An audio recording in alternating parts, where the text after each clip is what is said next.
Welcome to RJ English classes. మరి competitive ఎగ్జామ్స్లలో ఇంగ్లీష్లో ఎక్కువగా ఇబ్బంది పడి అర్థం కానటువంటి కాన్సెప్ట్గా ఉన్నటువంటి కాన్సెప్ట్ ఏంటి అని అంటే ఫనటిక్స్. మరి ఈ ఫనటిక్స్ని మనము చాలా ఈజీగా ఈ వీడియోస్ ద్వారా నేర్చుకుందాం. ఫనటిక్స్ గురించి మనము ముందుగా ఫనటిక్స్కి సంబంధించిన ఇంట్రడక్షన్ కనుక మనకు క్లారిటీగా అర్థమైనట్లయితే ఫనటిక్స్ అనే కాన్సెప్ట్ను ఈజీగా మనం అర్థం చేసుకోవచ్చు. రైట్, మరి ఫనటిక్స్కి సంబంధించిన ఇంట్రడక్షన్ ఈ వీడియోలో చూద్దాం. రైట్, మొదటగా మనము కమ్యూనికేషన్ కమ్యూనికేషన్ మనకు ఐడియా ఉంది కదా. కమ్యూనికేషన్ అంటే ఏంటి? Transmission of ideas. Transmission of ideas మనం జనరల్గా కమ్యూనికేషన్ అంటాం. మరి ఈ కమ్యూనికేషన్ మనకు ఎన్ని విధాలుగా జరుగుతుంది? రెండు విధాలుగా జరుగుతుంది. ఒకటేమో స్పోకెన్ ఫామ్లో జరుగుతుంది, ఇంకొకటేమో రిటర్న్ ఫామ్లో జరుగుతుంది. స్పోకెన్ ఫామ్లో జరుగుతుంది, రిటర్న్ ఫామ్లో జరుగుతుంది. రెండు విధాలుగా కూడా మనకు కమ్యూనికేషన్ జరుగుతుంది. మరి ఈ స్పోకెన్ ఫామ్, రిటర్న్ ఫామ్ రెండిట్లలో ఏది సిగ్నిఫికెంట్, ఏది ముఖ్యమైనది అని అంటే స్పోకెన్ ఫామే ముఖ్యమైనది. సార్ ఏది సార్ రిటర్న్గా ఉంటే క్లారిటీగా ఉంటుంది కదా అనొచ్చు. మరి మన ఇండియాలో కానీ ఎక్కడైనా కానీ వివిధ ప్రాంతాలకు చెందిన వ్యక్తులు ఉంటారు. వారికి అందరికీ ఒకే భాష ఉంటుందా? నువ్వు తెలుగులో రాస్తే అక్కడ పోయి ఇంగ్లాండ్ వానికి వేస్తే వారికి అర్థమవుతుందా? కాదు. కానీ స్పోకెన్ ఫామ్లో మనకు సిగ్నిఫికెంట్గా ఉంటుంది కమ్యూనికేషన్ అనేది. అందుకనే మనకు spoken word is more significant than written word అని అంటాం. చాలా చాలా ఇంపార్టెంట్ ఈ పదం. Spoken word is more important than written word. ఎందుకంటామంటే ఇది పిల్లవాడు ఆకలేనప్పుడు ఏడుస్తాడు, అవునా కదా. దాంతోపాటు ఒక కుక్క దొంగలు ఎవరైనా ఇంటికి వచ్చినప్పుడు గట్టిగా శబ్దాలు చేస్తుంది. ఇవన్నీ కూడా స్పోకెన్ వర్డ్ యొక్క సిగ్నిఫికెన్స్ తెలుపుతాయి. రిటర్న్ వర్డ్ కంటే స్పోకెన్ వర్డ్ అనేది very very very very significant. కాబట్టి దాని గురించి మీరు క్లారిటీ ఉండాలి. కమ్యూనికేషన్లో మనకు జనరల్గా సిగ్నిఫికెంట్ వర్డ్ ఏంటి అంటే spoken word is more significant than written word అనే విషయం బాగా గుర్తుపెట్టుకోవాలి. మన హిస్టరీలో కనుక మనకు మొదలుగా చూసినట్టయితే స్పీచ్ అనేది ప్రైమరీగా మెయిన్ ఇంపార్టెంట్ రోల్ ప్లే చేసింది. ఫర్దర్గా తర్వాత మనకు రిటర్న్ ఫామ్ అనేది వచ్చింది. అందుకనే మనము ఏదైనా మాట్లాడేటప్పుడు అంటే వెన్ వి స్పీక్ మనం మాట్లాడేటప్పుడు ఏం ఉపయోగిస్తాం? సెంటెన్సెస్ అనేవి ఉపయోగిస్తూ ఉంటాం. మరి ఈ సెంటెన్సెస్ వేటి ద్వారా ఫామ్ అయినాయి? వర్డ్స్ ద్వారా ఫామ్ అయినాయి. మరి ఈ వర్డ్స్ వేటి ద్వారా ఫామ్ అవుతాయి? ఈ వర్డ్స్ అనేటివి సిలబుల్స్ ద్వారా ఫామ్ అవుతాయి. మరి ఈ సిలబుల్స్ వేటి ద్వారా ఫామ్ చేస్తాం? సిలబుల్స్ను మనము సౌండ్స్ ద్వారా ఫామ్ చేస్తాం.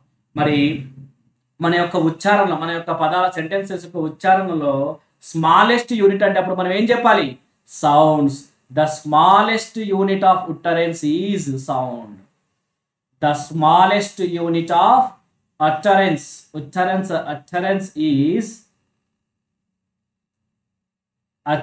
is sound. ఓకేనా? ఈ విషయం మీరు చాలా జాగ్రత్తగా గుర్తుపెట్టుకోండి. ఎక్కువగా అటువంటి question the smallest unit of utterance is అంటాడు. అంటే మనం ఏం చెప్పాలి? సౌండ్. అంతే కదా. సెంటెన్సెస్ అన్ని వర్డ్స్ ద్వారా ఫామ్ అవుతాయి. వర్డ్స్ అన్ని సిలబుల్స్ ద్వారా ఫామ్ అవుతాయి. సిలబుల్స్లో స్మాలెస్ట్ యూనిట్ వేటి ద్వారా ఫామ్ అవుతాయి? సిలబుల్స్ అంటే సౌండ్స్ ద్వారా ఫామ్ అవుతాయి. ఓకేనా? మనం అందుకనే జనరల్గా చెప్పేది ఏంటంటే మనకు రైటింగ్లో ఇన్ రైటింగ్ మనకు రాయడానికి మనకి ఏమున్నాయి? In writing we have letters. మనకు రాయడానికి ఏమున్నాయి? లెటర్స్ ఉన్నాయి. వాటినే మనము ఏమంటాం? ఆల్ఫా బెట్స్ కాదు, బెట్స్, ఆల్ఫాబెట్ అంటాం. అదే ఇన్ స్పీచ్ మనం మాట్లాడడానికి ఏమున్నాయి? లెటర్స్ ఉన్నాయా? మనం మాట్లాడడానికి in speech we have sounds అంటాం. మనం మాట్లాడడానికి ఏమున్నాయి? సౌండ్స్ ఉన్నాయి. రైట్, రాయడానికేమో మనకు లెటర్స్ ఉన్నాయి, మాట్లాడడానికేమో మనకు సౌండ్స్ ఉన్నాయి.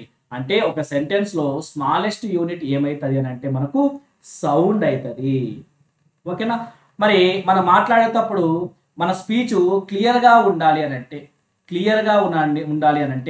ఏమేమి ఉండాలి?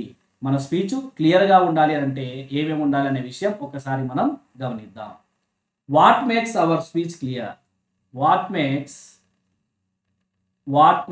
Hour speech clear?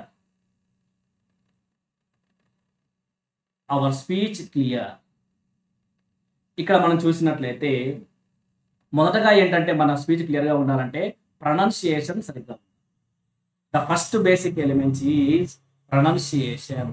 ఏంటి? ప్రొనౌన్సియేషన్ అనేది కరెక్ట్ గా ఉండాలి. మరి ప్రొనౌన్సియేషన్ అంటే ఏంటి? ప్రొనౌన్సియేషన్ అంటే మనం ఏమంటామంటే ఆర్టికులేషన్ ఆఫ్ సౌండ్స్ అంటాం. ఆర్టికులేషన్ ఆఫ్ సౌండ్స్ అనేవి ఎలా ఉండాలి? మొదటగా క్లియర్ గా ఉండాలి. ఆర్టికులేషన్ ఆఫ్ సౌండ్స్ క్లియర్ గా ఉండాలి. అలానే ఇంకొక ఇంపార్టెంట్ పదం ఏంటి అంటే breaking the words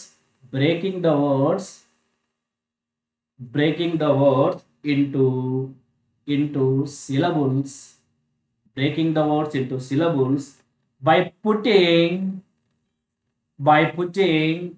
stress on the right syllable. By putting stress on the right syllable.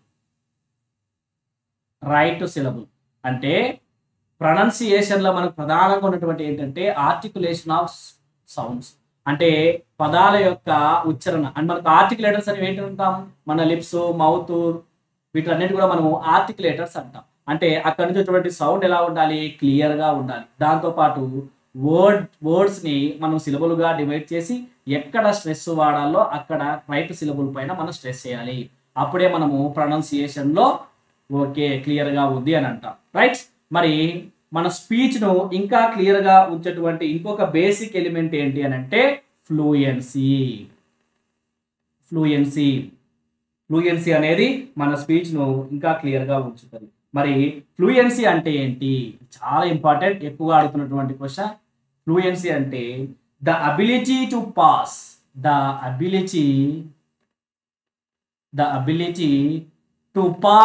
At the right place.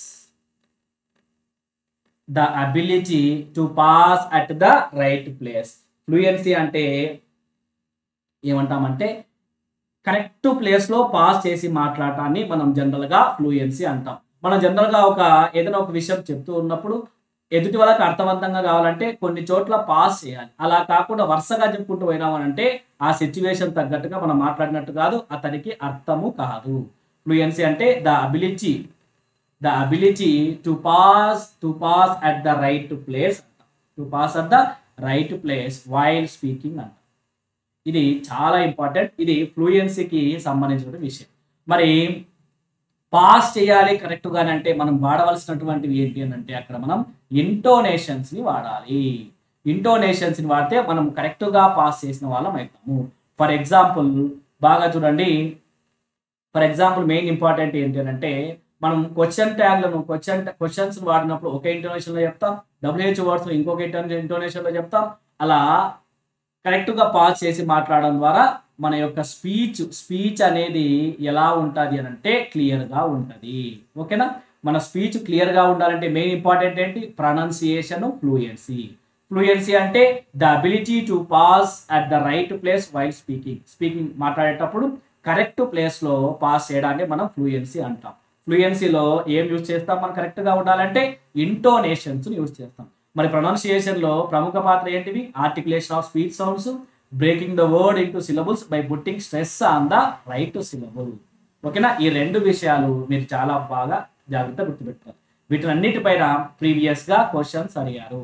నేను ఓన్లీ సౌండ్ గురించి పోవట్లేదు, స్పీచ్ గురించి మాట్లాడుతున్నా. తర్వాత మనం ఇప్పుడు సౌండ్స్ గురించి, ఇప్పుడు మనము ఫొనెటిక్స్ సంబంధించినటువంటి ఇంట్రడక్షన్ చూద్దాం.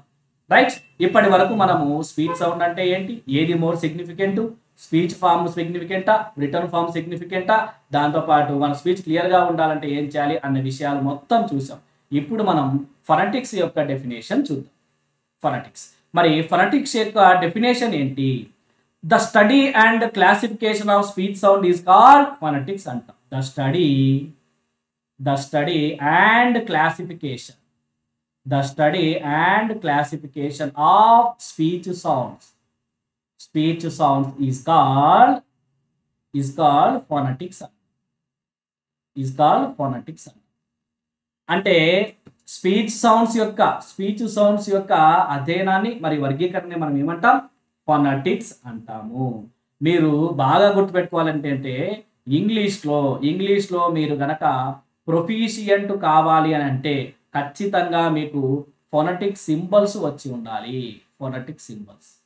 ఇది 100%. ఓకేనా? మనకు the study and classification of speech sound is called phonetics అన్నాం. మరి స్పీచ్ సౌండ్స్ అంటే ఏవి, ఇవి మనకు తెలియాల్సింది. స్పీచ్ సౌండ్స్, ఓకేనా. ఈ స్పీచ్ సౌండ్స్ మనకు సౌండ్స్ నే మనము జనరల్ గా ఏమంటాము అని అంటే ఈ ఫొనెటిక్స్ లో ఫోనీమ్స్ అన్నా సౌండ్స్ అన్నా ఒకటే. ఇవి రెండు విషయాలు మీరు జాగ్రత్తగా గుర్తుపెట్టు, ఓకేనా. శబ్దాలను అధ్యయనం చేసే శాస్త్రాన్ని ఫొనెటిక్స్. మరి సౌండ్స్ నే మనం ఏమని పిలుస్తాము అని అంటే ఫోనిమ్స్ అని పిలుస్తాం. ఏమని పిలుస్తాం? ఫోనిమ్స్ అని పిలుస్తాం. మనకు జనరల్ గా ఇంగ్లీష్ లో మీరు చూసినట్లయితే మనకు లెటర్స్ ఎన్ని ఉన్నాయి? లెటర్స్ మనకు, సౌండ్స్ ఏమో 44. ఎందుకు ఈ డిఫరెన్స్? ఎందుకు ఇలా డిఫరెన్స్ వచ్చిందంటే మన ఇంగ్లీష్ లాంగ్వేజ్ కు 1-to-1 రిలేషన్ అనేది ఉండదు. ఏంటి సార్ ఈ 1-to-1 రిలేషన్ అంటే మన ఇంగ్లీష్ లాంగ్వేజ్ లో స్పెల్లింగ్ కు అండ్ సౌండ్ కు 1-to-1 రిలేషన్ అనేది ఉండదు. మరి ఏ లాంగ్వేజ్ లో ఉంటుంది అంటే ఇప్పుడు మన మదర్ టంగ్ అయినటువంటి తెలుగు చూసుకోండి. తెలుగులో మనకు 1-to-1 రిలేషన్ అనేది మనకు కనపడుతుంది స్పెల్లింగ్ కు సౌండ్ కు మధ్య. ఏది అని అంటే ఒకసారి మీరు బాగా గమనించినట్లయితే ఉద్యోగం అనండి. ఉద్యోగం అంటే అక్కడ లెటర్ కు సౌండ్ మనం కరెక్ట్ గా ప్రొనౌన్స్ చేస్తా ఉన్నాం. స్పెల్లింగ్ కు మన సౌండ్ కు కరెక్ట్ గా 1-to-1 రిలేషన్ అనేది ఉంది. మరి ఇక్కడ గమనించండి ఒకసారి, రెండు పదాలు రాస్తాను. ఇక్కడ గమనించండి, చర్చ్ మెషిన్. ఇక్కడ సిహెచ్ చూడండి, ఇక్కడ సిహెచ్ చూడండి. ఇప్పుడు ఉద్యోగం రాసిన కదా, ఇప్పుడు నేను నిరుద్యోగం అని రాస్తా ఉన్నా. ఉద్యోగంలో ఇది అలానే ఉచ్చరించబడింది, నిరుద్యోగంలో కూడా ఇది అలానే ఉచ్చరించబడి, అంటే ఇక్కడ స్పెల్లింగ్ కు సౌండ్ కు డిఫరెన్స్ 1-to-1 రిలేషన్ అనేది ఉంది. ఇక్కడ మీరు గమనిస్తే ఇక్కడేమో చర్చ్ ఉంది, ఇక్కడేమో మెషిన్ ఉంది. అంటే ఇక్కడ స్పెల్లింగ్ కు సౌండ్ కు, స్పెల్లింగ్ ఏమో రాసింది ఒకటి, ఇక్కడ స్పెల్లింగ్ ఏమో సేమ్, కానీ సౌండ్ డిఫరెంట్ గా ఉంది. అంటే మనకు ఇంగ్లీష్ లో స్పెల్లింగ్ కు సౌండ్ కు 1-to-1 రిలేషన్ అనేది ఉండదు. In English there is no 1-to-1 relation between spelling and sound అంటాం. ఇది చాలా చాలా చాలా ఇంపార్టెంట్.